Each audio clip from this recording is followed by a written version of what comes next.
నమస్కారం రేషియా టీవీ వార్తలకు స్వాగతం. నా పేరు లక్ష్మి. వార్తల ముందుగా హెడ్లైన్స్.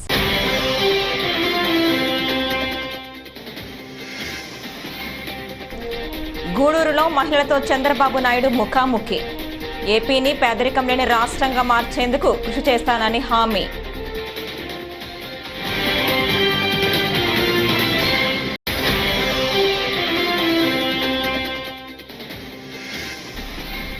ఉత్తరాంధ్రలో మేమంతా సిద్ధం బస్సు యాత్ర.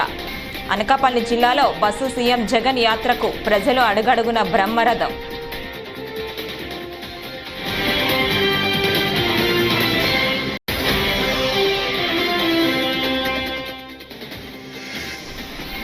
పరిపాలనా పటిమతో రాష్ట్ర అభివృద్ధి కోసం దూరదృష్టితో ఆలోచన చేసే నాయకుడు చంద్రబాబు.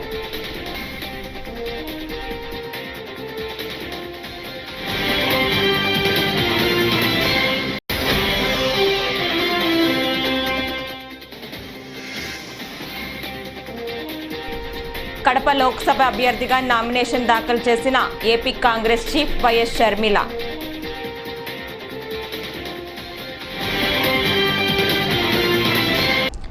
వార్తల్లో ముందుగా, చంద్రబాబు నాయుడు తన పుట్టినరోజు సందర్భంగా గూడూరులో మహిళలతో ముఖాముఖి కార్యక్రమాన్ని నిర్వహించారు.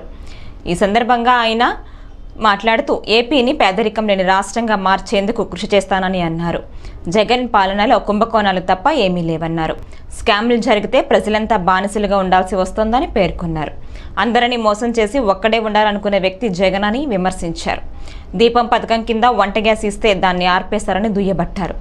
సంపద సూచించడం తెలిసిన పార్టీ టీడీపీ అని చంద్రబాబు చెప్పుకొచ్చారు.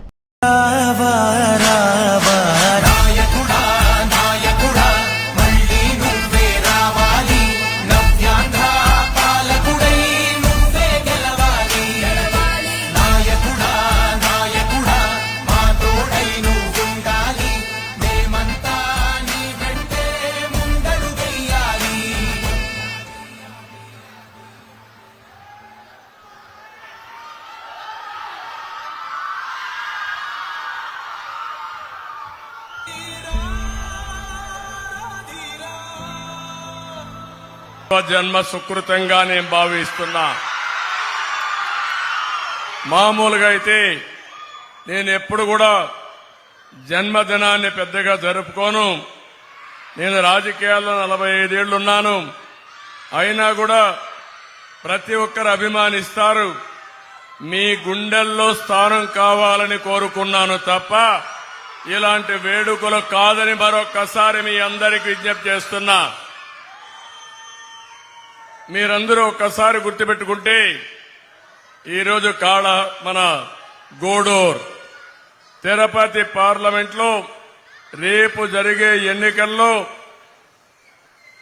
బీజేపీ అభ్యర్థి మేమంతా సిద్ధం బస్సు యాత్ర ఉత్తరాంధ్రలోకి ప్రవేశించింది. ఉమ్మడి విశాఖ జిల్లా, ప్రస్తుత అనకాపల్లి జిల్లాలో బస్సు యాత్రకు ప్రజలు అడుగడుగున బ్రహ్మరథం పడుతున్నారు. మళ్లీ జగన్ సీఎం కావాలంటూ జనం ముక్త కంఠంతో చెప్తున్నారు. బస్సు యాత్ర వైఎస్ఆర్సీపీ శ్రేణుల్లో నూతనోత్సవాన్ని నింపుతోంది. జననేత కోసం జనం మండే సూర్యుడిని సైతం లెక్క చేయటం లేదు. దారి పొడవునా తీన్మార్లు, డప్పులు సందడితో ఎక్కడ చూసిన అభిమానులు సందడి చేస్తున్నారు. బస్సు యాత్ర జన ప్రవాహాన్ని తలపిస్తోంది.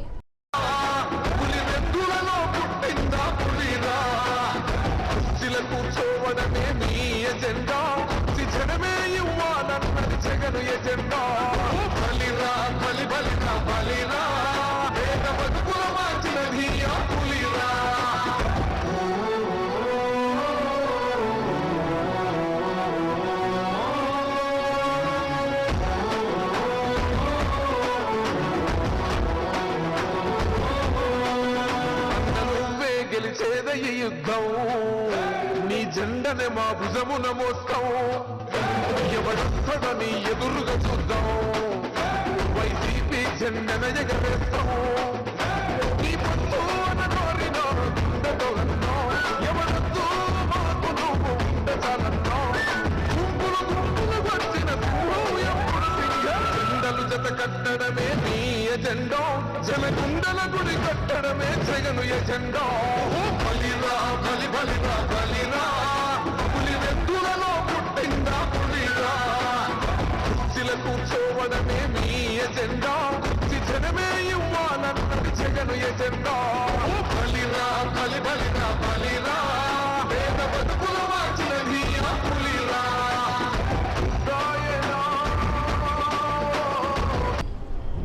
ఇవాళ టీడీపీ అధినేత నారా చంద్రబాబు నాయుడు 75వ పుట్టినరోజు. ఈ సందర్భంగా ఆయనకు పెద్ద ఎత్తున అభిమానులు, టీడీపీ నేతలు, కార్యకర్తలతో పాటు రాజకీయ ప్రముఖులంతా శుభాకాంక్షలు తెలియజేస్తున్నారు. జనసేన అధినేత పవన్ కళ్యాణ్ సైతం చంద్రబాబుకు పుట్టినరోజు శుభాకాంక్షలు తెలిపారు. ఈ సందర్భంగా పవన్ కళ్యాణ్ చంద్రబాబు గురించి ఆసక్తికర వ్యాఖ్యలు చేశారు.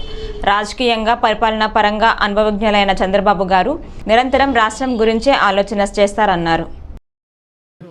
నాయకులందరికీ, కార్యకర్తలకి, తెలుగు మహిళలకి, తెలుగుదేశం పార్టీ జాతీయ అధ్యక్షులు చంద్రబాబు నాయుడు గారి పుట్టినరోజుకి మనస్ఫూర్తిగా వారికి నా జన్మదిన శుభాకాంక్షలు తెలియజేసుకుంటా ఉన్నాను. వేదిక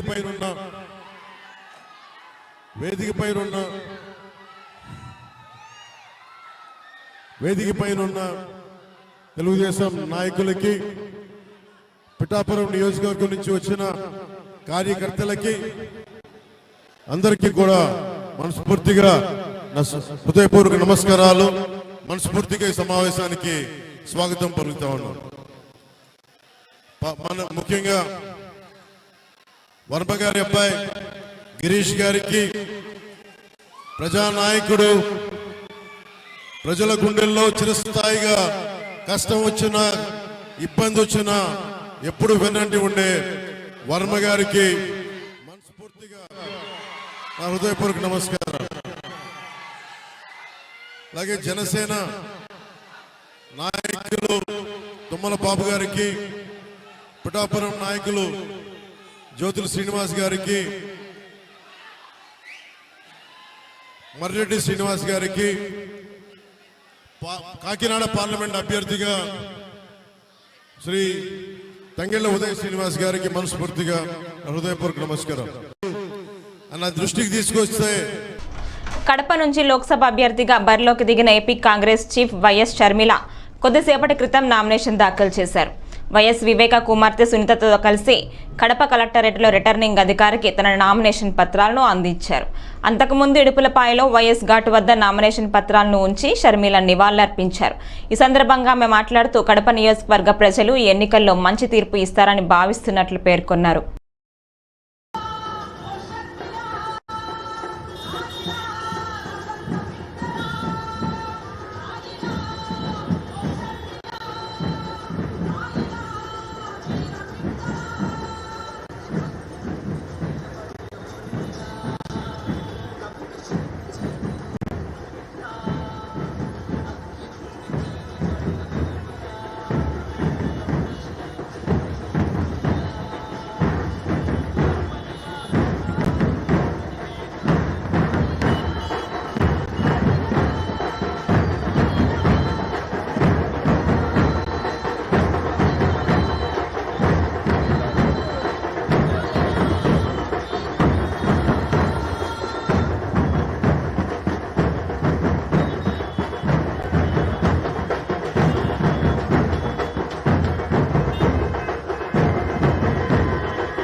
ఏమన్నారు? నారాసుర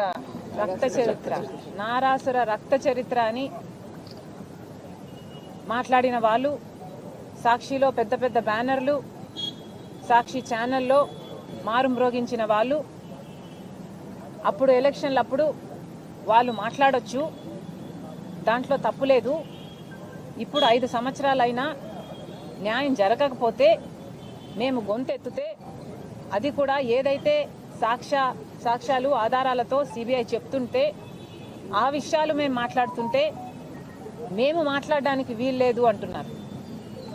ఇది న్యాయం అవునో కాదో రాష్ట్ర ప్రజలందరూ గమనిస్తున్నారు. జగన్మోహన్ రెడ్డి గారికి ఒక చిన్న రాయి తగిలితే దానికి హత్యాయత్నం అని పెద్ద బ్యానర్ ఐటమ్గా వేసుకున్నారు. అంటే ఒక చిన్న రాయితో మిమ్మల్ని హత్య చేసేంత ప్రయత్నం జరిగింది. అని మీరు చెప్తున్నారు. మరి చిన్న రాయితో కొడితేనే మీకు హత్యాయత్నంలా ఉంటే రాజశేఖర రెడ్డి గారి తమ్ముణ్ణి సీఎంపై గులకరాయి డ్రామా కేసులో మైనర్ బాలుడని పోలీసులు అన్యాయంగా అరెస్టు చేశారని తెలుగుదేశం అధికార ప్రతినిధి పట్టాభిరామ్ ఆరోపించారు. పులివెందుల వ్యక్తులను సాక్షులుగా పెట్టి వడ్డెర కులస్తుల్ని బలి చేస్తున్నారని ఆయన మండిపడ్డారు. దొంగ బర్త్డే సర్టిఫికేట్ సృష్టించి కోర్టును కూడా తప్పుదవ పట్టించారని ఆరోపించారు. ఓడిపోతామనే భయంతో ఇలాంటి డ్రామాలకు మంత్రి వెల్లంపల్లి శ్రీనివాస్ తెరలేపారన్నారు. కేసును తప్పుదవ పట్టిస్తున్న కాంతి రాణాను సిపి బాధ్యతలో నుంచి తప్పించాలని డిమాండ్ చేశారు. ఈ డ్రామాకి సంబంధించినటువంటి అనేక వాస్తవాలు రాష్ట్ర ప్రజలందరూ గమనించి నిర్ఘాంతపోతా ఉన్నారు.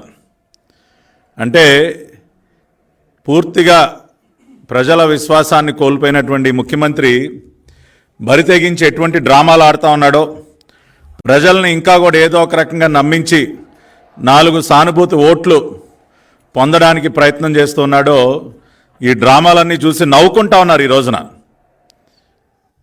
2019 ఎన్నికలకు ముందేమో కోడికత్తి డ్రామా, ఇప్పుడేమో గులకరాయి డ్రామా, అప్పుడేమో భుజానికి ప్లాస్టరు, ఇప్పుడేమో నుదుటికి ప్లాస్టర్ వేసుకుని ప్రతిరోజు వీధి నాటకాలు ఆడుతూ ఉన్నాడు ఈ రాష్ట్ర ముఖ్యమంత్రి. ఏ నాటకమైనా కూడా దానికి సంబంధించినటువంటి వాస్తవాలు ఏదో ఒక రోజు బయటపడక తప్పదు. అందుకనే ఆ డ్రామా ఆడినటువంటి మరుసటి రోజు నుంచి అనేక వాస్తవాలు వెలుగులోకి రావటం, ప్రజలందరూ కూడా ఈ నాటకాన్ని బాగా అర్థం చేసుకోవటం జరిగింది. నిన్న విజయవాడ నగర పోలీసులు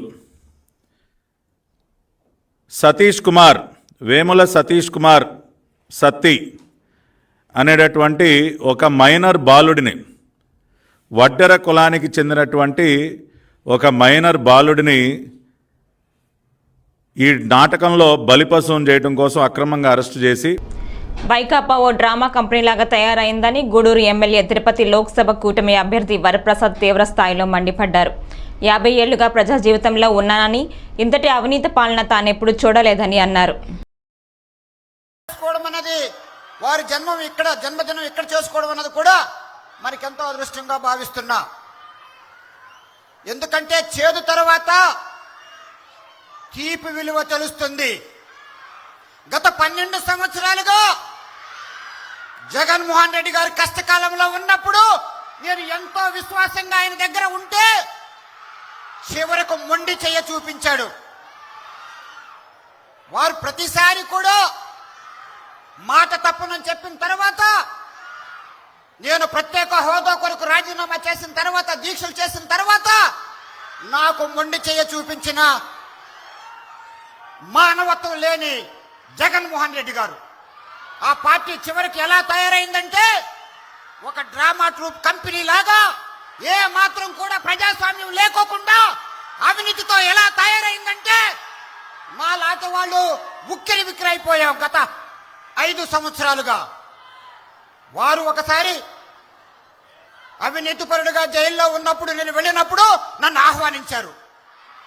రండి మీరే మా తిరుపతి ఎంపీ అని చెప్పిన తర్వాత కేవలం ఒక దళితుడు నాయకుడు ఉండకూడదు, ప్రజల్లో ఉండకూడదు అని అసూయతో వారు ఆ విధంగా ఎంపీ నుంచి ఎమ్మెల్యే పంపించి, ఆ తర్వాత కూడా నేను ఎంతో చక్కటి అభివృద్ధి చూపిస్తే ఎమ్మెల్యేగా మరలా నన్ను అవమాన పెట్టడానికి ఏ మాత్రం కూడా మానవత్వం లేకోకుండా మాట తప్పిన వ్యక్తి వారట.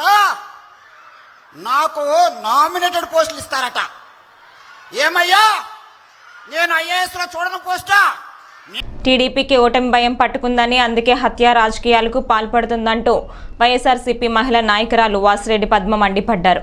శనివారం ఆమె మీడియాతో మాట్లాడుతూ సాక్షాత్తు సీఎంపై దాడి చేయించారని ధ్వజమెత్తారు. మంగళగిరి వైఎస్ఆర్సీపీ నేత వెంకటరెడ్డిని ఢీకొట్టి చంపేశారని, వైఎస్ఆర్సీపీ నాయకులు సానుభూతి పరులపై దాడులు చేస్తున్నారని ఆగ్రహం వ్యక్తం చేశారు.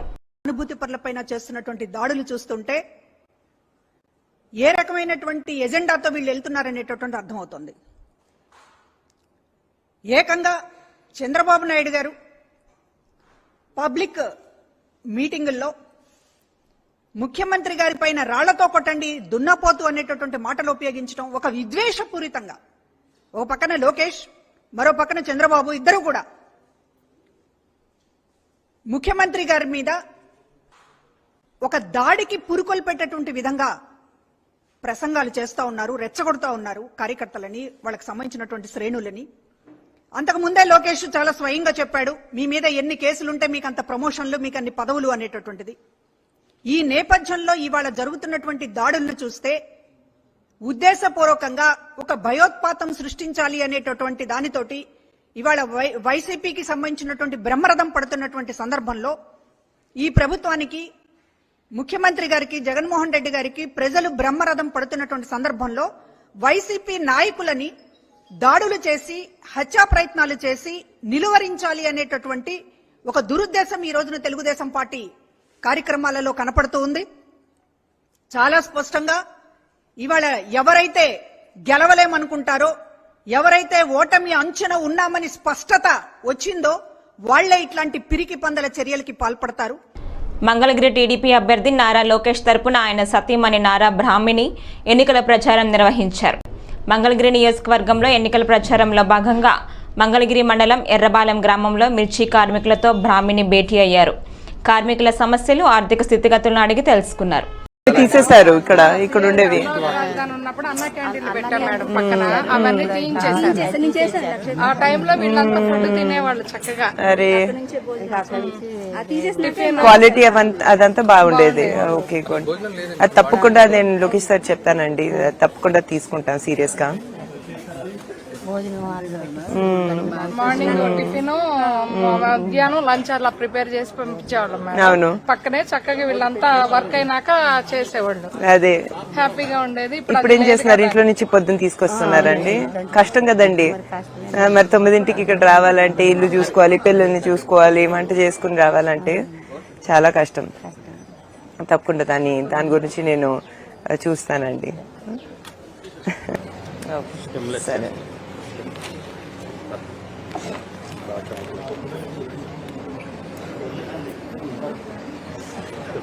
పడతారు 800. అవునండి.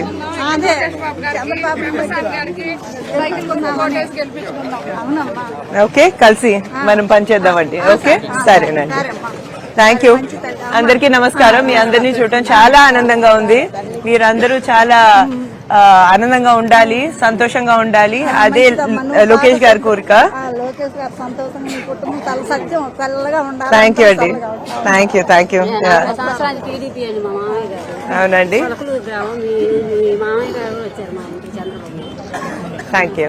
థ్యాంక్స్ అండి. Thank you. ఓహో, so nice. Happy birthday to you. ఈ రోజు చంద్రబాబు నాయుడు గారి పుట్టినరోజు మన మంగళగిరిలో జరుపుకోవటం చాలా ఆనందంగా ఉంది. అది కూడా ప్రత్యేకంగా ఎంత మంది స్ట్రాంగ్ మహిళలతో చేసుకోవడం చాలా ఆనందంగా ఉంది. ఈరోజు సంధ్యా స్పైసెస్ అనే స్పైసెస్ కంపెనీ, కారం చేసే కంపెనీ కి రావటం జరిగింది. ఇక్కడ ఉన్న మహిళల సిచ్యువేషన్, వాళ్ళ ఈ ఇండస్ట్రియల్ ఏరియాలో ఉండే సిచ్యువేషన్ తెలుసుకోవటం జరిగింది. వాళ్ళు చాలా బాధల్లో ఉన్నారు. చంద్రబాబు ముస్లిం, క్రిస్టియన్ల మనోభావాలకు వ్యతిరేకి అంటూ వైఎస్ఆర్సీపీ జాతీయ ప్రధాన కార్యదర్శి విజయసాయిరెడ్డి మండిపడ్డారు. ఆయన నమ్మి టీడీపీకి ఓట్లేస్తే మీ మత విశ్వాసాల్ని దెబ్బతీసుకున్నట్టే అన్నారు. మతత్వ బీజేపీతో జతకట్టిన ఆయన యూనిఫామ్ సివిల్ కోడ్కు అనుకూలమా లేక వ్యతిరేకమా? 24 గంటల్లోగా దీనికి చంద్రబాబు సమాధానం చెప్పాలని చంద్రబాబుకు విజయసాయిరెడ్డి సవాల్ విసిరారు. పనిచేసి ఆయన అనుభవాన్ని సంపాదించుకొని ఆ రంగరించినటువంటి అనుభవంతో ఈరోజు వైఎస్ఆర్ కాంగ్రెస్ పార్టీలోకి రావడం, ఆయనకి పార్టీలో సముచితమైనటువంటి స్థానం, ప్రభుత్వంలో సముచితమైనటువంటి స్థానం కల్పిస్తానన్నటువంటి హామీ స్వయంగా ముఖ్యమంత్రి గారు ఇచ్చినటువంటి, గౌరవ ముఖ్యమంత్రి గారు ఇచ్చినటువంటి నేపథ్యంలో ఈ పరిణామం అంతా కూడా చాలా శుభ పరిణామంగా మేము భావిస్తూ ఉన్నాం. ఒక రాజకీయ పార్టీలో ఒక జిల్లా అధ్యక్షుడు అంటే 13 జిల్లాల్లో 13 మంది అధ్యక్షుల్లో ఒకరనంటే పార్టీలోనే ముఖ్యమైనటువంటి నాయకుల్లో 13 మందిలో ఒక నాయకుడు. అటువంటి వ్యక్తి ఒక రాజకీయ పార్టీని వదిలి మన పార్టీకి వచ్చారు అని అంటే ఆ పార్టీ ఎంత బలహీనమై ఈ యొక్క డబ్బుతో కూడినటువంటి రాజకీయాలను తీసుకొచ్చినటువంటి ఘనత ఈనాటి నెల్లూరు నాయకులకు, ఇంపోర్టెడ్ లీడర్స్కి, తెలుగుదేశం పార్టీ అధినాయకుడు చంద్రబాబు నాయుడుకి దక్కుతుంది. ఇది ప్రజలందరూ కూడా గమనిస్తూ ఉన్నారు. ఇక రెండో విషయం, ఇక్కడ పనిచేసేటటువంటి ఇక్కడ ఈరోజు పోటీ చేసేటటువంటి వేమిరెడ్డి ప్రభాకర్ రెడ్డి గారు కానీ, ఆనం రామనారాయణ రెడ్డి గారు కానీ, కోటంరెడ్డి శ్రీధర్ రెడ్డి గారు కానీ, మిగతా చాలామంది కృష్ణారెడ్డి కానీ, ప్రశాంత్ రెడ్డి కానీ, సురేష్ కానీ, వీళ్ళందరూ కూడా ఇంపోర్టెడ్ లీడర్సే. రాష్ట్రంలో క్రిమినల్ పాలిటిక్స్ నడుస్తున్నాయని విజయవాడ సెంట్రల్ మాజీ ఎమ్మెల్యే బొండ ఉమామహేశ్వరరావు అన్నారు. శనివారం తన కార్యాలయంలో ఆయన మీడియాతో మాట్లాడుతూ తప్పుడు కేసుల్లో తనని ఇరికించాలని చూస్తే తెలంగాణలో పోలీస్ అధికారులకు పట్టిన గతే ఆంధ్రప్రదేశ్లో కూడా వర్తిస్తోందని అన్నారు. విజయవాడ పోలీస్ కమిషనర్ కాంతి రాణాని డీజీపీ తనని ఇబ్బంది పెట్టాలని చూస్తే ఊరుకునేది లేదన్నారు. ఇరికించాలనంటే మిమ్మల్ని ఈజీగా వదిలిపెట్టను, గుర్తుపెట్టుకోండి. నిన్న 100 మంది పోలీసులు మా ఆఫీస్ దగ్గర పంపించాల్సినటువంటి అవసరం నీకేంటి? ఏం అవసరం అని అడుగుతా ఉన్నా. ఏం మేము జనాలను తిరుగుతున్నాంగా? నిన్న ఒక్కడిని వెళ్ళి ఊరేగింపు కూడా లేకుండా నామినేషన్ వేసి వచ్చాం. మా కోసం, ఒక్కడి కోసం ఇంతమంది పోలీసా? తప్పుడు కేసు కోసం వేముల సతీష్ తల్లిదండ్రులను ఇబ్బంది పెడతారా? 3rd డిగ్రీ ఉపయోగిస్తారా? తప్పుడు కన్ఫెషన్ స్టేట్మెంట్ ఇప్పిస్తారా? వేముల దుర్గారావుని 6 రోజుల నుంచి ఏమైపోయాడో కూడా తెలియదు, అసలు బతుకున్నాడో లేడో కూడా తెలియనటువంటి పరిస్థితి. ఈ పోలీసులు అతను ఉంచారా, లేదంటే వివేకానంద రెడ్డి గారిలాగా ఇతను కూడా ఏమన్నా చేశారా? సమాధానం చెప్పు సిపి అని అడుగుతా ఉన్న విజయవాడ సిపిని. నా మీద కనుక తప్పుడు కేసులు కనుక పెట్టాలని చూస్తే న్యాయ పోరాటం చేస్తాను, విడిచిపెట్టే ప్రసక్తి లేదు. మీరు రేపు గవర్నమెంట్ మారినాకైనా సరే దీని మీద మొత్తం గులకరాయి దాడి మీద సమగ్ర విచారణ చేపిస్తాం. మొత్తం ఈ అధికారులను కూడా ఏదైతే దక్షిణ కైలాసంలో పేరుగాంచిన ప్రముఖ పుణ్యక్షేత్రం శ్రీకాళహస్తీశ్వర దేవస్థానం ఆలయంలో శనీశ్వర స్వామికి శనివారం విశేషంగా అభిషేకాలు నిర్వహించారు. ముందుగా పాలు, పెరుగు, తేనెతో అభిషేకం చేసి అనంతరం శనీశ్వర స్వామిని చక్కగా పుష్పాలతో అలంకరించి పూజా కార్యక్రమాలు నిర్వహించారు. శనీశ్వర స్వామి అభిషేకంలో భక్తులు పాల్గొన్నారు.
ఏపీలో చంద్రబాబు తిరిగి ముఖ్యమంత్రి కావడం చారిత్రాత్మక అవసరమని విజయవాడ పశ్చిమ నియోజకవర్గం ఎన్డీఏ అభ్యర్థి సుజనా చౌదరి అన్నారు. శనివారం పశ్చిమ నియోజకవర్గంలోని భవానీపురం బీజేపీ కార్యాలయంలో చంద్రబాబు జన్మదిన వేడుకలు నిర్వహించారు. బీజేపీ, టీడీపీ, జనసేన కార్యకర్తలతో కలిసి 75 కిలోల భారీ కేక్ను సుజనా చౌదరి కట్ చేశారు. ఏపీలో అరాచక పాలన పోయి రామరాజ్యం రావాలని సుజనా చౌదరి ఆకాంక్షించారు. నారా చంద్రబాబు నాయుడు గారి 75వ జన్మదిన సందర్భంగా 75 కేజీల కేక్ కోసే కార్యక్రమానికి మీరందరూ కూడా హాజరైనందుకు అందరికీ కూడా హృదయపూర్వక నమస్కారాలు తెలియజేసుకుంటూ, చంద్రబాబు నాయుడు గారు ఉమ్మడి రాష్ట్రం కలిసి ఉన్నప్పటి నుంచి కూడా రాష్ట్ర అభివృద్ధి కోసం అనేక త్యాగాలు చేసి తన జీవితం మొత్తం కూడా రాష్ట్ర అభివృద్ధికి పాటుపడినటువంటి వ్యక్తి. ఈరోజు ప్రజలంతా కూడా, ఆంధ్రప్రదేశ్ ప్రజలంతా కూడా ఆయన ముఖ్యమంత్రి కావాలి, ఆయన ద్వారానే అభివృద్ధి సాధ్యం, ఆయనతోనే కంపెనీలు రావాలన్నా, ఉద్యోగాలు రావాలన్నా, యువతకి రైతులు ఆత్మహత్యలు ఆగాలన్నా, ఆర్థికంగా అభివృద్ధి చెందాలన్నా, మహిళల సాధికారత రావాలన్నా ఈ యొక్క చంద్రబాబు నాయుడు గారి నాయకత్వంలో భారతీయ జనతా పార్టీ, జనసేన కలిసి పనిచేయాలనేటువంటి ఆకాంక్ష మేరకు ఈరోజు జాతీయ పార్టీ భారతీయ జనతా పార్టీ నరేంద్ర మోడీ గారు, అమిత్ షా గారు, జేపీ నడ్డా గారు ఆధ్వర్యంలో ఎన్డీఏ తిరుమల శ్రీవారిని టీమిండియా మాజీ క్రికెటర్ వివిఎస్ లక్ష్మణ్ దర్శించుకున్నారు. శనివారం శ్రీవారి సుప్రభాత సేవలో కుటుంబ సభ్యులతో పాల్గొని మొక్కులు చెల్లించుకున్నారు. దర్శనానంతరం రంగనాయకుల మండపంలో వేద పండితుల వేద ఆశీర్వచనం అందించగా ఆలయ అధికారులు శ్రీవారి తీర్థ ప్రసాదాలు చిత్రపటాన్ని అందజేశారు.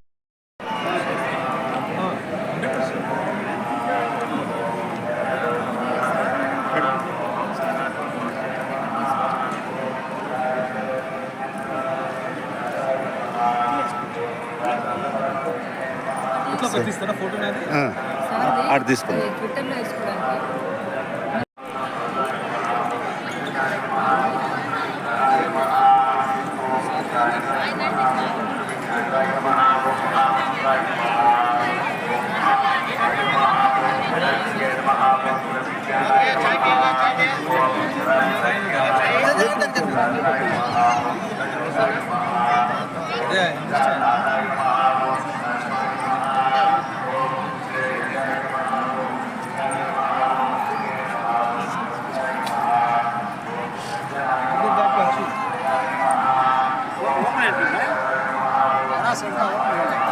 ఓపెన్ 6 అవుతుంది.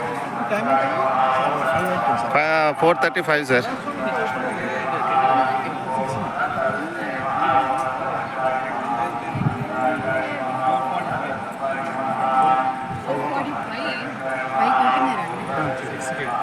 నైవేద్యం పెట్టిన తర్వాత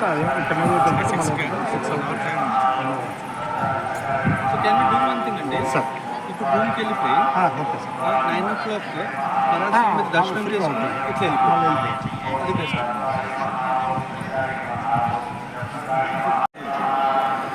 సో ఇప్పుడు ఫైన్.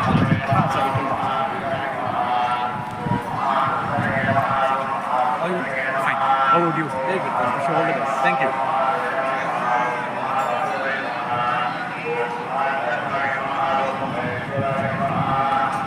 ఈ వార్తలు ఇంతటితో సమాప్తం. నమస్కారం.